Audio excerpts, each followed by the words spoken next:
100 hours and it is finally done. Valhalla is finished.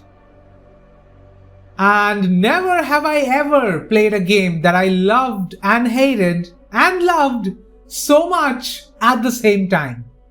I mean, I loved Origins and I brushed past the other problems that it had.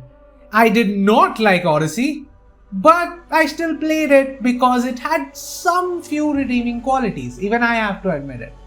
But with Valhalla, we are at a situation where if I praise the game for something, I immediately have to tear it down for something else.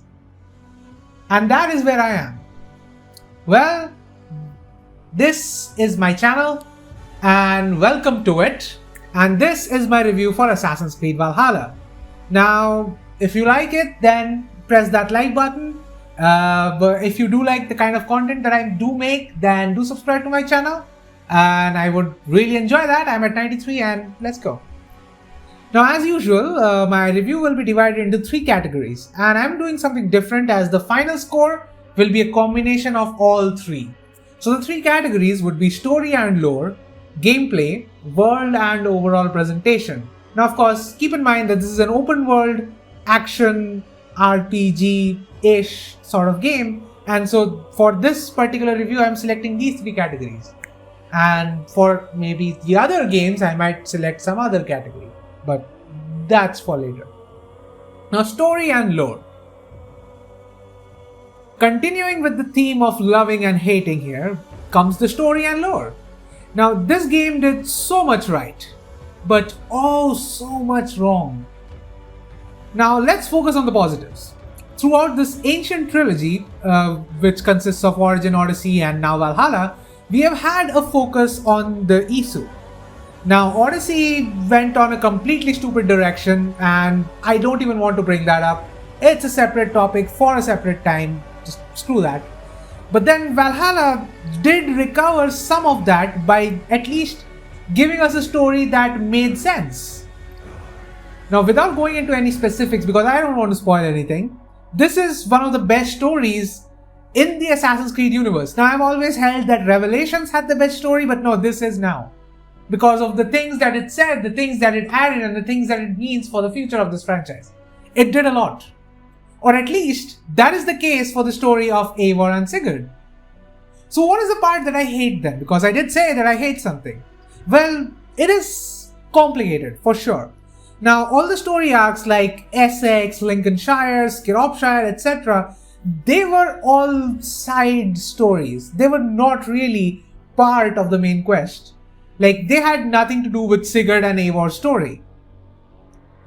But we had to play them because there was no other choice. Even if we, say, wanted to brute force through the story, say we grind it up enough that we can just go forth and take the story and, just finish it, we can't do that. We have to play all these quests. And the thing is, I felt it would have been a lot better if we had these side stories as optional quests and had them in a way that they won't interrupt our main story, because they kept breaking the flow of the main story. And I have heard a lot of people say that they did not either understand the story or they don't care about the story, they don't care about the characters, and I can understand that. If you are sitting through these stories, and I'm not going to say any of these stories were bad. The Shropshire arc, I loved it.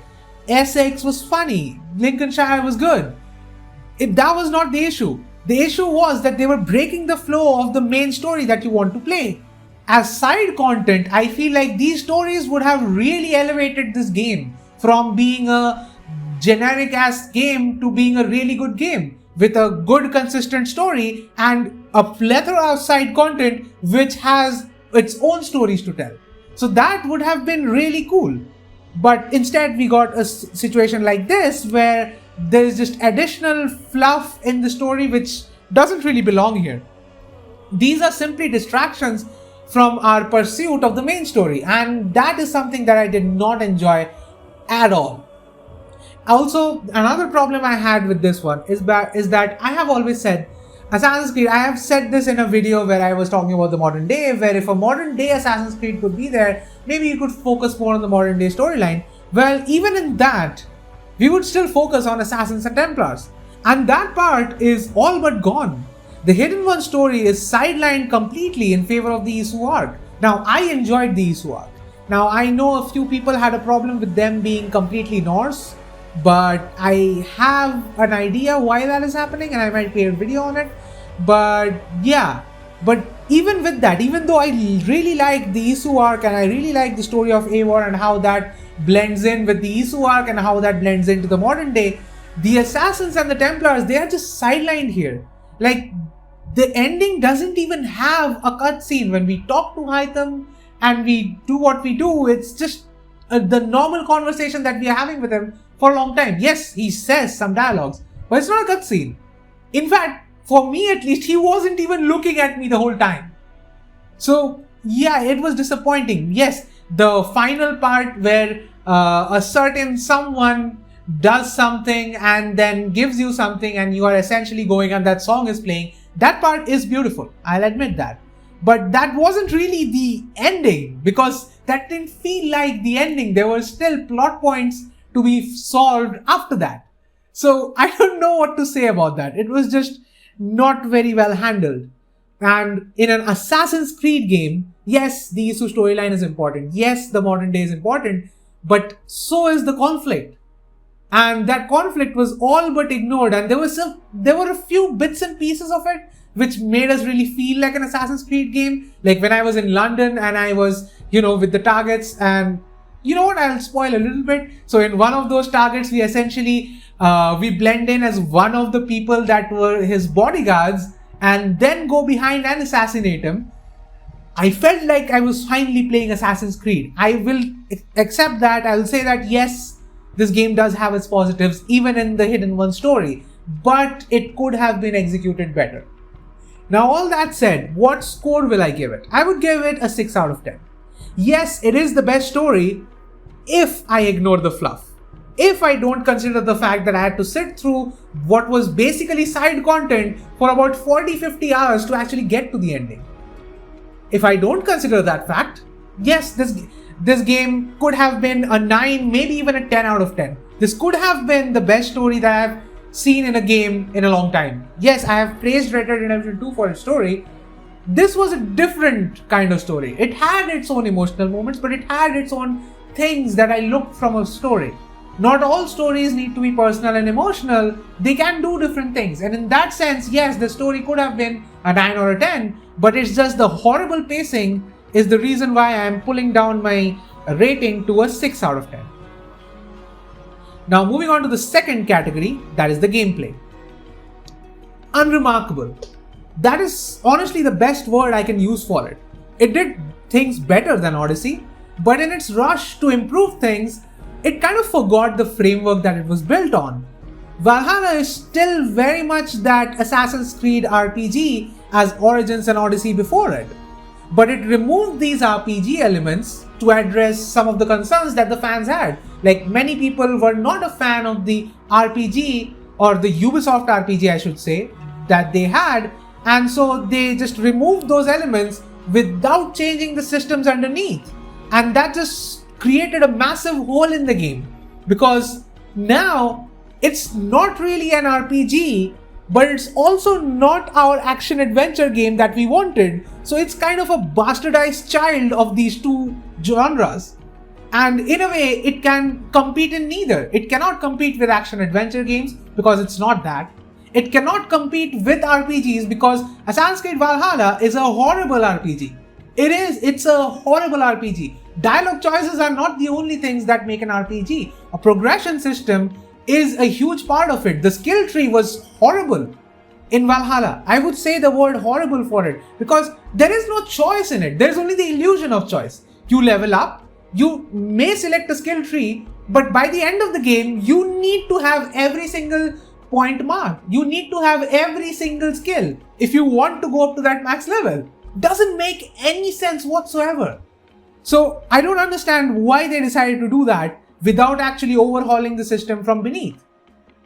So this makes me believe that Assassin's Creed Valhalla was going to be an exact same RPG as Odyssey was, But then Breakpoint happened and Ubisoft were like, no, we can't have this anymore. Let's just do the bare minimum and then let's just make sure that this game is working. That is what they did, and that it seems like that. Now, I'll put another example on the table regarding this. Now, for example, the current parkour system, it is a massive step down from pretty much every single Assassin's Creed game before it. If you feel like this is a good parkour system, you will have your minds blown at what the Ezio trilogy did, or even what Syndicate and Unity did. This is bad, this is horrible, this is terrible. Like, this is somewhat close to the Black Flag one, but a lot more clunkier and a lot less fun. So yeah, but that's not my point. The point is that in Odyssey, of course, they didn't quite need this system because the world itself was very flat. Like, even when you did have to climb things, it didn't quite matter because you didn't have fall damage or anything like that. So in Odyssey, I can actually forgive this because it doesn't matter. My parkour was not a focus of that game. But in Valhalla, to make it more Assassin's Creed, they focused on it. And that is what caused the downfall, because they are focusing on something that is horrible. They focused on this parkour system, but this parkour system doesn't work. This system doesn't work at all. And that is what caused that huge disconnect, that huge hole that I was talking about. And that is something that they need to fix in their later games. Now, I've said that an Assassin's Creed RPG could work, provided that they can fix these sort of mistakes. You cannot have a game that is not an RPG but also not an action-adventure game, because it's nowhere. There's a proverb in Hindi, which is "Dhobi ka kutta na ghar ka na ghat ka." Essentially, it means that if you try to do two things at once, you kind of end up getting stuck nowhere. Now, I know that's not exactly what it means, but that's the best I can do in English. So, pardon me for that. So now, as far as the combat is concerned, I would say Odyssey's combat was better. Yes, I am saying Odyssey was better. What has this world come to? But yes, it was. It was flashy, it was over the top, and not really Assassin's Creed. But at least it was fun. Like, Odyssey was everything an Assassin's Creed game should not be. But at least it was fun. The reason why people jump into Assassin's Creed Odyssey, the reason why many people have said this, like, I have jumped back into Odyssey and I was just killing people, I was doing this and things in the world and doing stuff. That's because the combat system, the loop of the game, is actually fun. I'm not going to sit here and deny that. But for Valhalla, that is not the case. When I'm going into raiding, I am bored out of my mind. With the new river raids, the only thing I want to do is just go to the final destination and get my gear pieces. I don't want to engage with the raiding system because the combat is so clunky and boring. They decided to do something differently, and while they did succeed in some points, I like the new stun system. The other systems like dual wielding, they don't really work because I don't know why. Maybe that is something they can fix, but whenever you hit the actual second button, so if you have a shield, then you can parry it with it. In fact, you can parry with pretty much anything in the game. But the thing is, when you parry something, you kind of get stuck. You can't immediately attack with that left hand.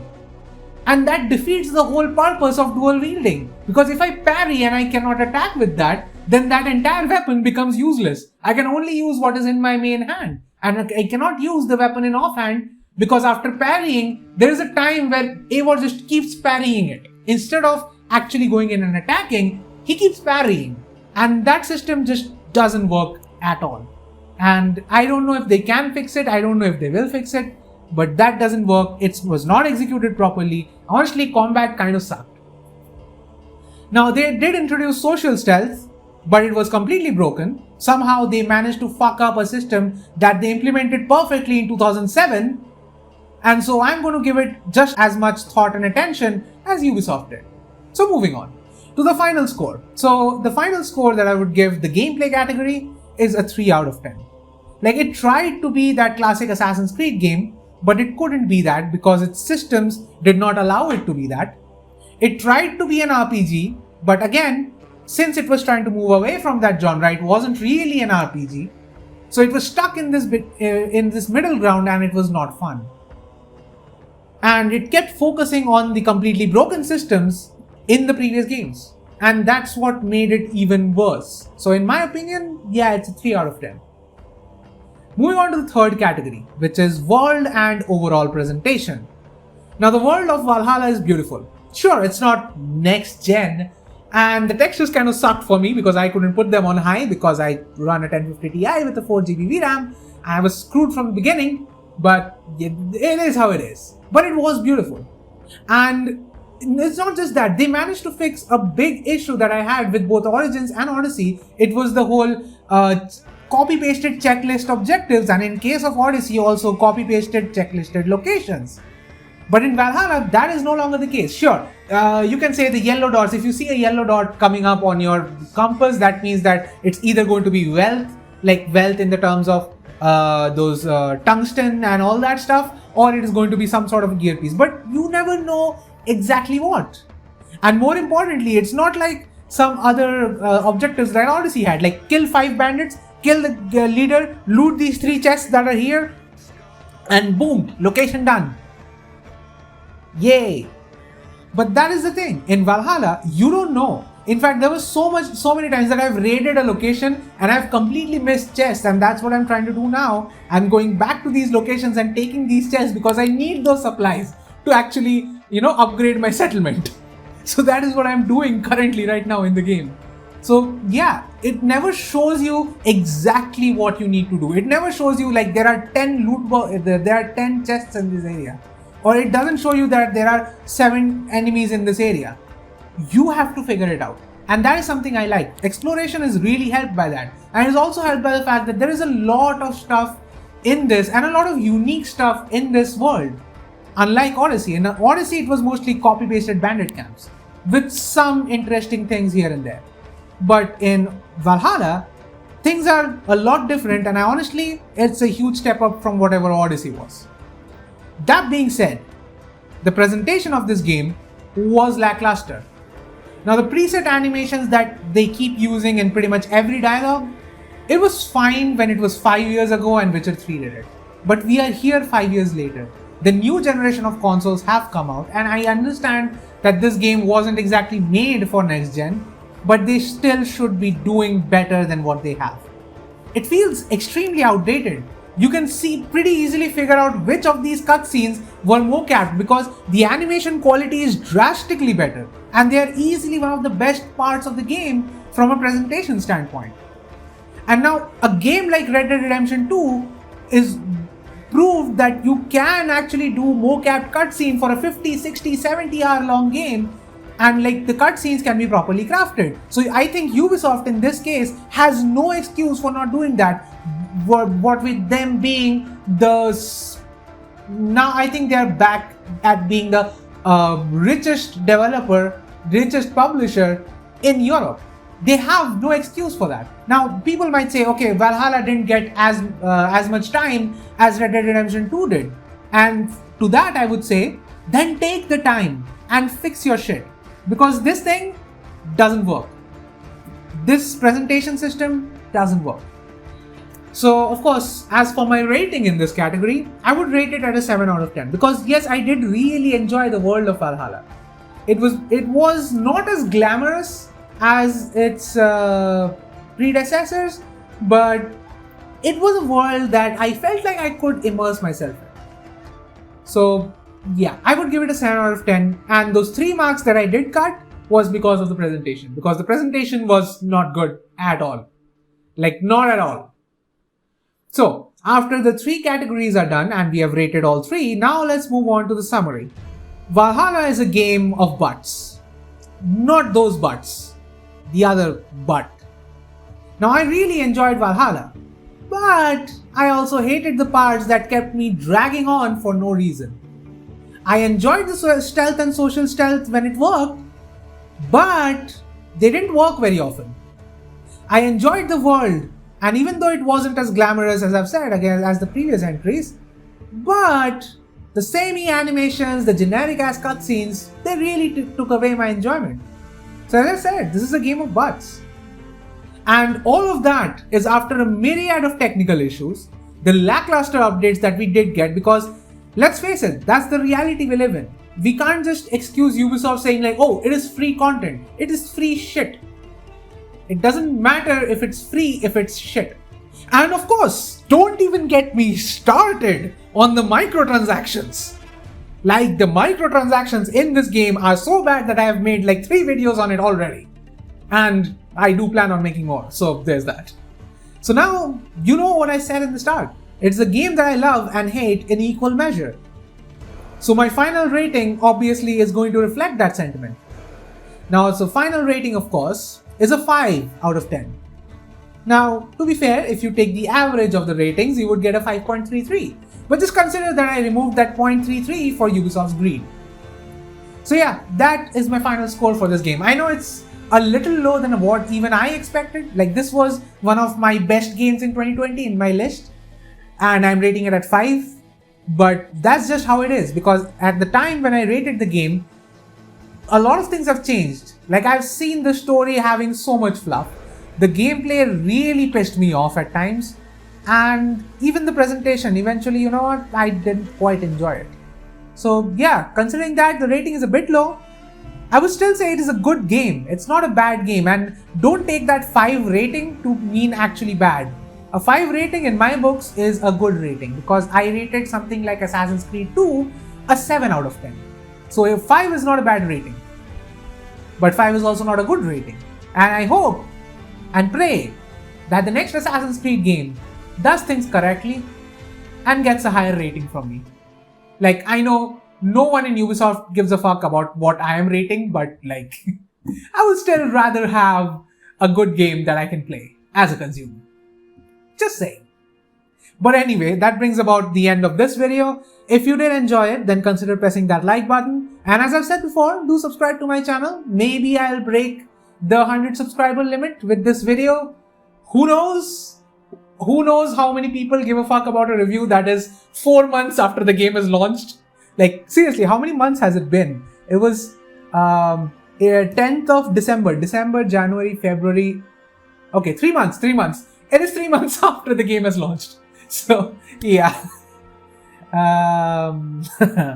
Anyway, so yeah, if you do care and if you did like my content, then consider subscribing to my channel. And I will leave you guys in peace.